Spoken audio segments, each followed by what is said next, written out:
The LA Rams are heading to San Francisco to take on the 49ers as 1.5-point road dog.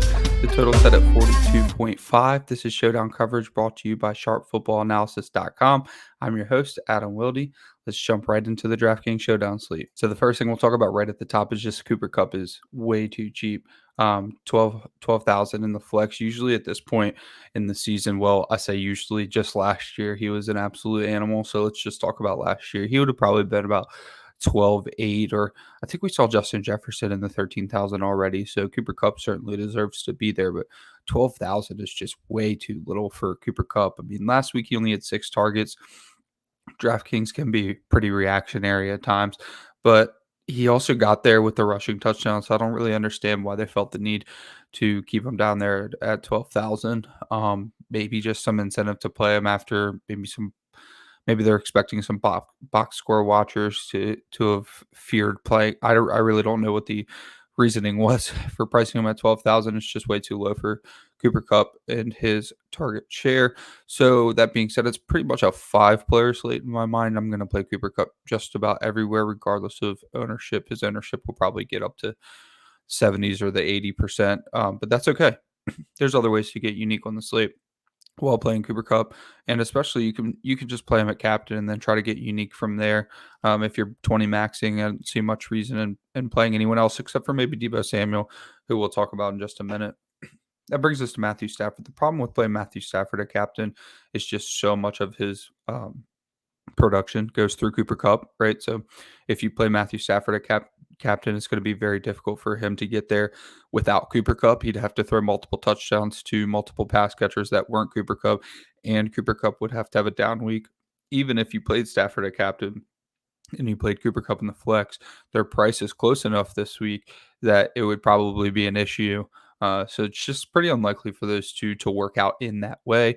But you can play Cooper Kupp at captain with Matthew Stafford in the flex and hope that they combine for, they connect on 2 touchdowns. Something like that with the massive target share. Hope all the volume goes through Kupp. And then the theme of the show is probably going to be 49ers, 4 49ers to 2 Rams, and the 2 Rams usually being Cooper Kupp and Matthew Stafford, because a lot of people are going to be stacking the Rams game, and I really don't like Allen Robinson. We'll talk about in a second. I really don't like Ben Skoranek. So unless you're going with Tyler Higbee, I don't really like a lot of 2 to 3 man stacks with the Rams. So that brings us to Deebo Samuel, who's pretty much the only player on the slate who can rival Cooper Kupp's ceiling, because we've seen it in the past with the rushing and the receiving. So Deebo Samuel at 10,400 doesn't necessarily have to outscore Cooper Kupp. They can still be played in the same lineup. Probably provides some uniqueness because you're going to play some cheaper guys. And Deebo Samuel could have a ceiling game that rivals Cooper Kupp. Now, last week it wasn't fantastic with Jimmy Garoppolo. He had 8 targets, he had 5 rushes, but the versatility's there. And that was Jimmy Garoppolo's first week back as the starter. So I'm expecting a little bit of growing pains. He only attempted, I think, 27 passes. So I expect that to go up as well. Brings us to Jeff Wilson Jr., who I think is probably the best value on the entire slate. He's 8,200, and he's pretty much being used the exact same way as Leonard Fournette was.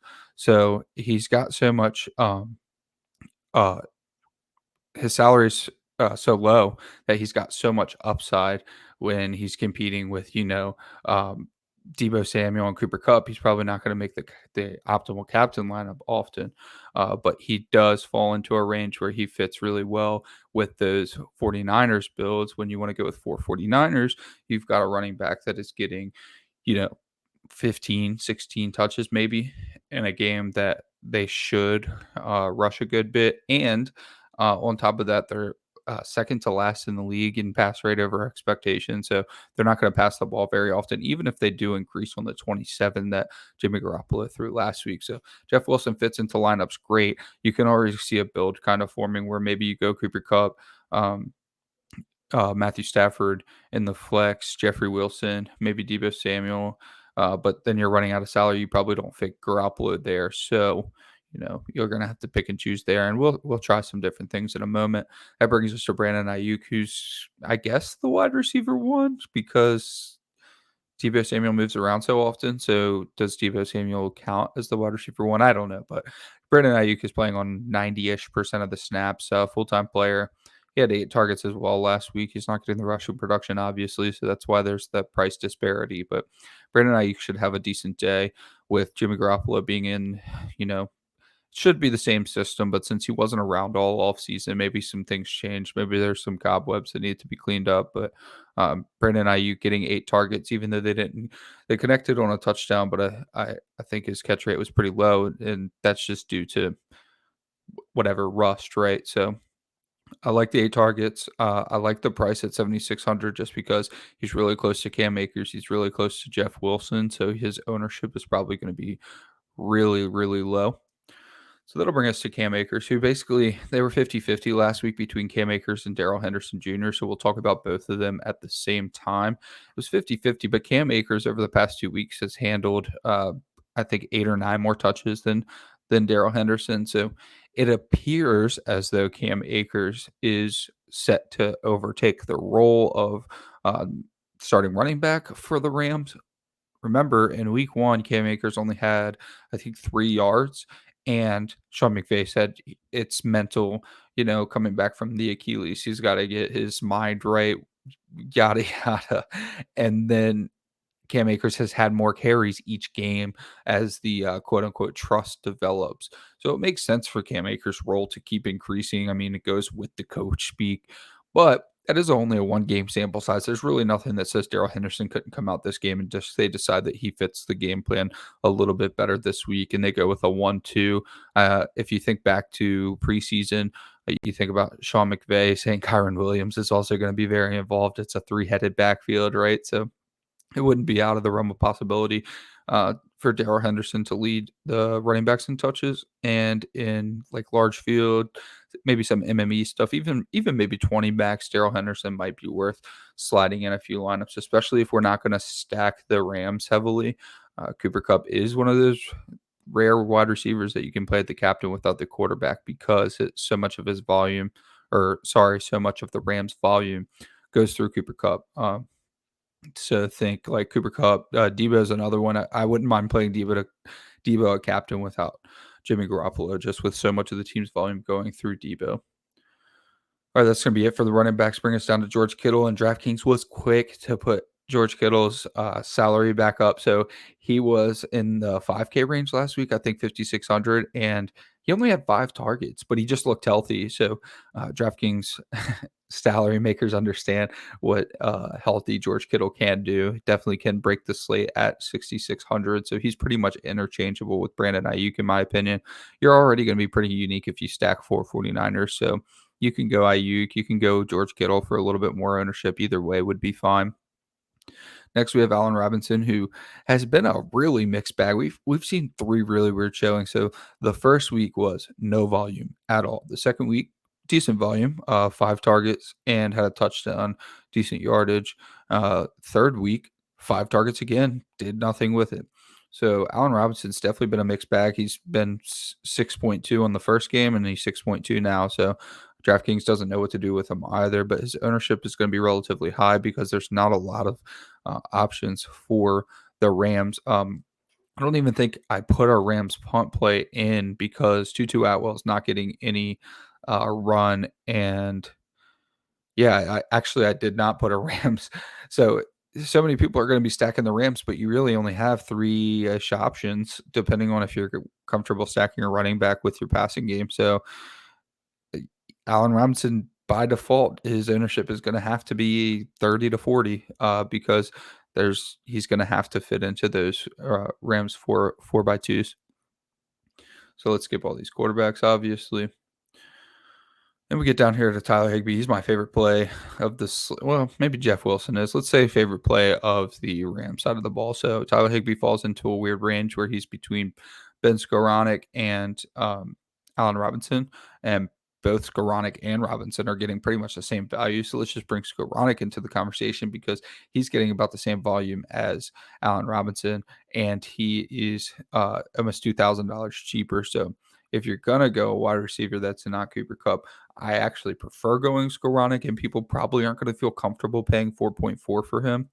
So he's probably a better play than Allen Robinson. But back to Tyler Higbee, he's getting plenty of volume for a tight end. 5.2, very easy to pay off. He hasn't hit pay dirt yet, but I've seen him targeted in the end zone multiple times. So Tyler Higbee's getting the volume, and he does not negatively correlate too much to Cooper Kupp. He's not going to take too much away from Cooper Kupp. He does not need to.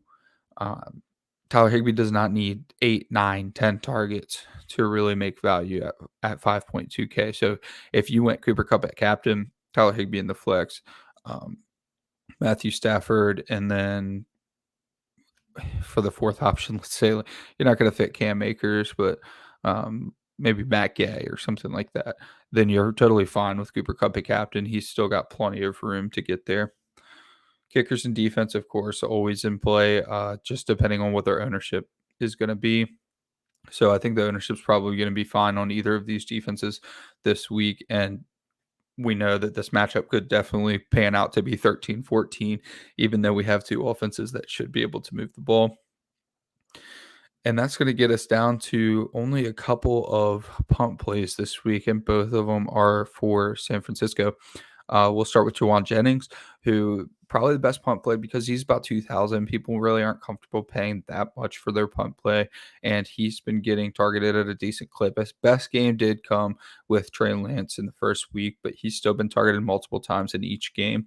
So Jimmy Garoppolo definitely could connect with Jawan Jennings deep, and it only takes one to pay off 2,000. So he's an excellent play. And then Kyle Juszczyk's one of the favorite punts on every single 49er showdown slate forever. On a regular basis, he will get 1 to 2 targets in a game is in the realm of possibilities for him. However, it was last week that Tyrion Davis-Price was not in, and we were expecting to get some Jordan Mason run, and it's actually Kyle Juszczyk who ends up getting a good bit of the RB2 work. So he's playing on like 63% of the snaps because he's getting his regular fullback snaps, and then he's getting a few halfback snaps in there. So Kyle Juszczyk's an excellent punt at 1,000. He's going to be a little bit popular. Nobody's going to get fooled on that one. We've seen the juice get it done enough times to where people definitely know that he's worth taking a shot on, especially in 20 max, especially in MME stuff. Throw some Kyle Juszczyk in there. So Jawan Jennings, if you're trying to get unique, if you have a pretty chalky lineup and you definitely need to get some contrarian in there, I would go Jawan Jennings in that situation. Let's start with Cooper Kupp, a captain, because he's going to be probably the optimal captain. And then we'll pair him with Matthew Stafford for now and then see what we can do on the other side of the ball. Jimmy Garoppolo, we're probably going to omit Deebo Samuel in this one, and we're going to go down to something like George Kittle. 2,400 left. That's kind of tough. We're going to have to go Kyle Juszczyk here and then see if we can fit I was hoping for Robbie Gould in this lineup. I'm not big on, Matt Gay would fill your salary, but that's, you don't really want to go there. But so if you have Cooper Kupp at captain and you go both quarterbacks, you kind of have a tough time. But this is one of the rare situations where you can stack 4 players from the 49ers without even playing Jimmy Garoppolo. So I wanted to give that a try as well. Deebo Samuel, George Kittle, Kyle Juszczyk, and then you've got 3,400 to do something with. I would actually probably go with Jawan Jennings here. Yep. Jawan Jennings, and then you leave 2,400, so you can do Kyle Juszczyk there if you wanted to.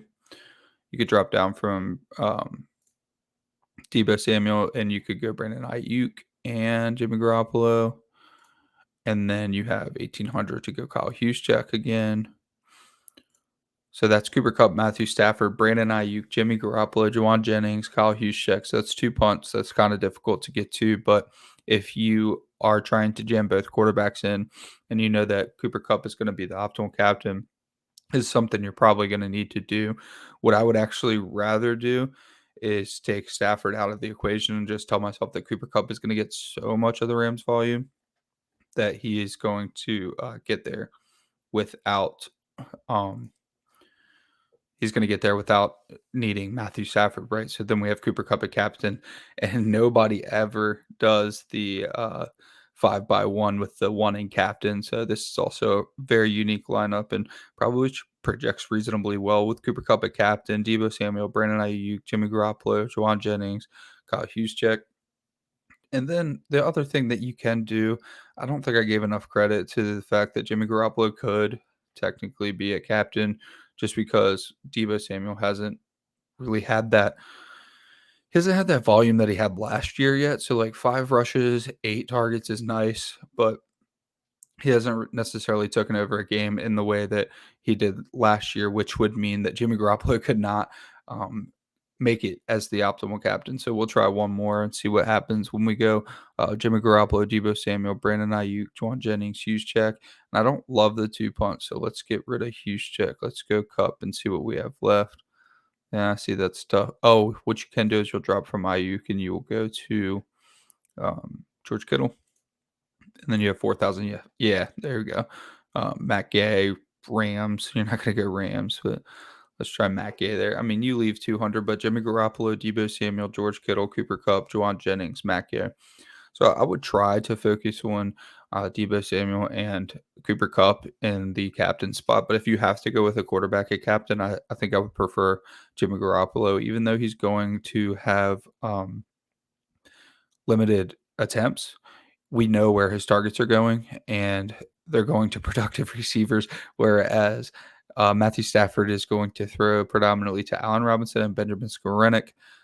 Tyler Higbee, I do like Tyler Higbee, but when you match up the two match up the two receiver pools, we really do like the 49ers side of the ball more. It's just that they're going to pass less, so does that even out? But that's going to do it for today for Showdown Coverage, brought to you by Sharp Football Analysis. I'm Adam Wilde. You can find me on Twitter at APWILDE. Thank you so much for coming out. Please like, subscribe, rate, review, and help us build the show. And we will catch y'all next time.